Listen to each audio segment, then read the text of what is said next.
From our research, we had two major takeaways. The first was that we need to develop or modify teen dating violence prevention programs so that we can see an actual change in teen dating violence perpetration and victimization.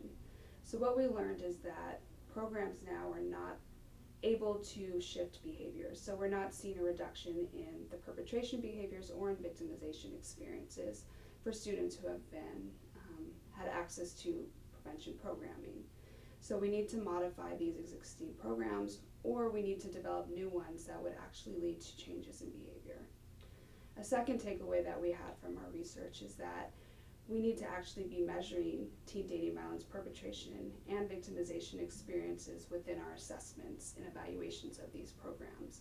So what we found was many researchers are not including measures of perpetration or victimization within their assessments of these programs.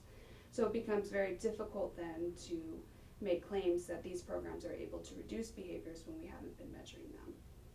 And indeed, the programs that have included measures of perpetration and victimization, we see that these programs have not been able as a whole to reduce these experiences for young people. Our findings matter because teen dating violence is prevalent, and despite our best efforts, we have not been able to reduce the experiences of the rates of perpetration or victimization amongst young people. And we also know that teen dating violence in high school predicts later interpersonal violence in college and in adult dating relationships. So it's really important that we are looking at ways to reduce teen dating violence behaviors in these young relationships so that we can shift a trajectory and hopefully put students on a pathway to long-term healthy dating relationships. The ramifications of our findings for consumers of education are that students need to feel supported in schools, and there needs to be a school climate that's not tolerant of sexual harassment or dating violence.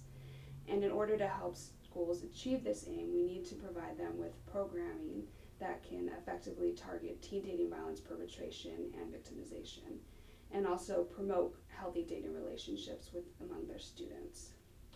The ramifications of our research for policymakers are that we need funding to support the development and modification of teen dating violence prevention programs that can effectively reduce teen dating violence perpetration and victimization.